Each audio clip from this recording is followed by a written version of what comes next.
Shalom, keluarga damai yang dikasihi Tuhan. Kita jumpa lagi hari ini Selasa 5 Agustus 2025 dalam Sapaan Damai Sejahtera. Bagaimana kabar Anda setelah kita mendengarkan renungan Samas hari Senin kemarin? Saya percaya tentu setiap kita bertanya-tanya, apakah calling Tuhan bagi saya di dalam hidup saya? Tuhan ingin apa nih untuk saya kerjakan bagi kemuliaan namanya. Nah, hari ini Samas kita akan lanjutkan dengan sebuah tema vocational stewardship. Samas hari ini adalah sebuah kelanjutan daripada finding your calling yang lalu. Setelah orang percaya dipanggil Tuhan melalui calling pertama, orang percaya kembali dipanggil Tuhan dengan calling kedua untuk boleh mengerjakan panggilannya masing-masing secara unik. Dan itu pribadi lepas pribadi tidaklah sama. Saudara tentu bergumul. Hari ini saya akan mengajak kita untuk menggumulkan tema ini, penata layan vokasi. Namun sebelumnya mari kita berdoa terlebih dahulu ya. Terima kasih Tuhan, Engkau mempercayakan kami hidup. Engkau mempercayakan kepada kami sebuah panggilan di dalam hidup kami. Oleh karena itu Tuhan, pagi ini atau hari ini kami kembali akan merenungkan sebuah renungan tentang vocational stewardship. Tolonglah kami untuk boleh mengerti dan menangkap apa yang Tuhan ingin nyatakan kepada kami. Demi Kristus kami berdoa. Amin. Saudara, nas firman Tuhan kita ambil di dalam 2 Tawarik 34 ayat yang ketiga-tiga. Demikian. Yosia menjauhkan segala dewa kekejian dari semua daerah orang Israel dan menyuruh semua orang yang ada di Israel beribadah kepada Tuhan Allah mereka. Maka sepanjang hidup Yosia mereka tidak menyimpang mengikuti Tuhan Allah nenek moyang mereka. Saudara, Raja Yosia adalah seorang raja dari kerajaan Israel Selatan atau kerajaan Yehuda yang beribu kota di Yerusalem. Di mana kita tahu bahwa kerajaan Israel telah terpecah dua, yaitu kerajaan Israel Utara dan kerajaan Israel Selatan. Naik turunnya raja-raja Israel ini dipenuhi oleh raja-raja yang tidak takut akan Tuhan. Dan juga Tuhan menghadirkan raja-raja yang takut akan Tuhan. Salah satunya adalah Yosia.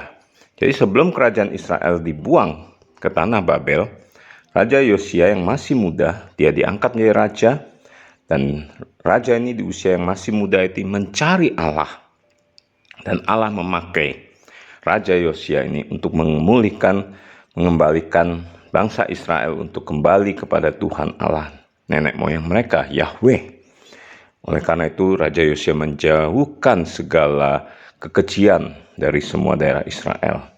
Semua orang Israel harus menyembah, beribadah kepada Tuhan Allah nenek moyang mereka itu, yaitu Yahweh.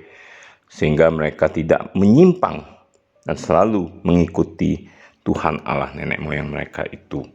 Saudara, tentu kita memikirkan begitu besar peran seorang raja, bukan? Ketika kita melihat apa yang Yosia telah kerjakan, yaitu membawa kembali bangsa Israel kepada Tuhan Allah. Nah, saudara, ketika kita merenungkan siapa diri kita, saya ini tidak ada apa-apanya. Saya ini seorang yang sederhana, backgroundnya tidak ada kemampuan, saya tidak punya jabatan, saya tidak punya apa yang bisa saya kerjakan. Saudara, saya mengajak kita untuk merenungkan tema vocational stewardship ini, yang mana arti kata vocational dalam bahasa Latinnya vocare. Vocare itu panggilan hidup, kalau bahasa Inggrisnya pekerjaan gitu ya, vocation. Saudara, ternyata vocational itu adalah sebuah panggilan hidup, di mana Allah memanggil kita di dalam calling kedua itu untuk ditempatkan di area kita masing-masing, di area marketplace kita, baik itu di dalam pekerjaan kita, di dalam lingkungan masyarakat kita, dan lebih lagi di dalam keluarga kita. Disitulah Allah memiliki panggilan, calling kepada pribadi lepas pribadi secara unik yang telah saya sampaikan kemarin. Saudara terkasih, janganlah kita berkecil hati, karena Allah menempatkan kita dengan sebuah tujuan. Kalau Yosia dipilih menjadi raja, tentu dia mempunyai dampak yang lebih luas nampaknya secara dunia. Tapi bukan berarti ketika kita hanyalah menjadi seorang kepala keluarga, sebagai seorang ayah, seorang ibu, kita memiliki dampak yang kecil. Oh tidak, kita memiliki dampak yang sangat besar bagi anak-anak kita, bukan? Dari anak-anak itulah nanti dibawa kepada Tuhan, seperti yang kita telah renungkan dalam sama-sama seminggu yang lalu. Anak-anak itu akan menjadi alat di tangan Tuhan ketika kita memberikan dampak pengaruh yang begitu besar di dalam kehidupan keluarga kita. Nah, di dalam kehidupan pekerjaan kita, janganlah kita memandang bahwa pekerjaan itu sebagai sebuah prestise, sebuah tempat untuk mengejar uang yang besar, atau mengejar jabatan yang tinggi untuk mengangkat harkat dan martabat kita sebagai seorang yang telah lulus dari bangku kuliahkah, bangku sekolahkah, atau sebuah alat untuk kita mencapai tujuan-tujuan kita, untuk memuaskan atau memenuhi keinginan-keinginan keluarga kita. Saudara, dunia berkata seperti itu, bahwa pekerjaan adalah sebuah alat untuk mencapai tujuan, untuk memenuhi kebutuhan-kebutuhan hidup, untuk mencari uang, mencari jabatan, dan seterusnya. Namun sesungguhnya di dalam kerajaan Allah, di dalam kekristenan, ada sebuah panggilan yang Allah tempatkan bagi setiap orang percaya. Ada sebuah calling, ada sebuah vocational, vocare tadi dalam bahasa Latin itu, untuk kita mengambil peran kita masing-masing pribadi lepas pribadi yang memberikan dampak pengaruh di lingkungan kerja kita, di dalam lingkungan circle kita, pengaruh kita masing-masing, baik itu di dalam perusahaan kita sebagai seorang manajer kah, atau bahkan di dalam pekerjaan kita sebagai seorang karyawan yang mengerjakan, mengoperasikan mesin, atau sebagai seorang pembukuan yang mencatat dan melaporkan pembukuan kita. Ada banyak pekerjaan yang bisa kita kerjakan dengan nilai-nilai kerajaan Allah yang boleh mewartakan kabar baik itu di dalam pekerjaan kita masing-masing.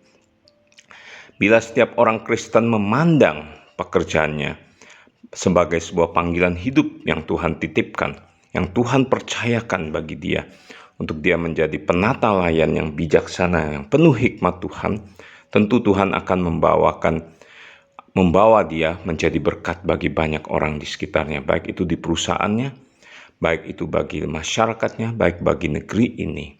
Saudara terkasih, saya akan untuk renungan ini melanjutkan ilustrasi yang hari kemarin ketika seorang pemuda yang merenungkan akan makna tujuan hidupnya dipanggil Tuhan ketika dia kuliah. Dia menerima Yesus sebagai Tuhan. Dia mengerti bahwa hidupnya telah ditebus dan diselamatkan. Dia memperbaharui janji di hadapan Tuhan. Lalu ketika dia bekerja, dia mengerjakannya dengan seperti biasanya, bekerja sungguh-sungguh, mengerjakan dengan disiplin, dan dia mendapatkan penghasilan yang baik. Namun, dia tidak menyadari akan adanya sebuah panggilan kedua bagi dirinya untuk boleh menghadirkan nilai-nilai kerajaan Allah di dalam pekerjaannya. Banyak hal yang Tuhan telah tegur, telah Tuhan nyatakan baginya, sehingga akhirnya dia mengerti bahwa pekerjaan itu adalah sebuah anugerah, sebuah panggilan dalam hidupnya, bahwa semuanya itu adalah datangnya dari Tuhan. Tuhanlah sang pemilik. Kita hanyalah para pelaku penata layan yang Tuhan percayakan.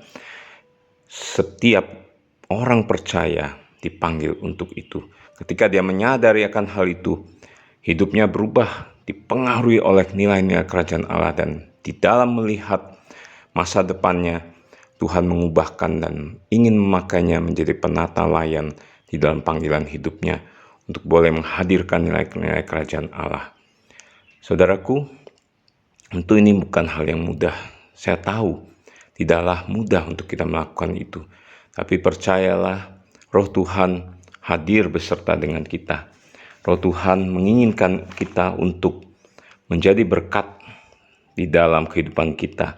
Seperti yang dituliskan di dalam Yeremia 29 ayat 7, dikatakan demikian.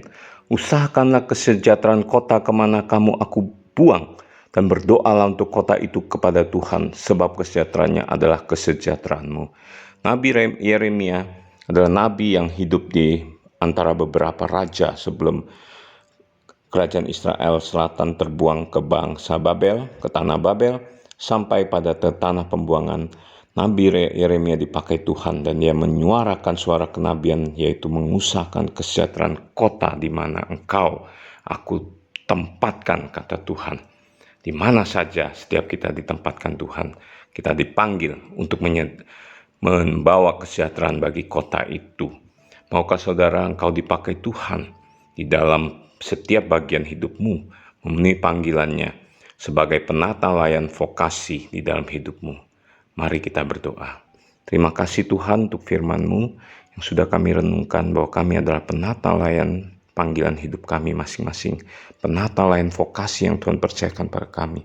Tolonglah kami Tuhan untuk melakukan kebenaran firman-Mu di dalam pekerjaan kami, di dalam hidup kami, pribadi lepas pribadi, lingkungan kami, masyarakat kami. Tuhan tolong pakai kami. Demi Kristus kami berdoa. Amin.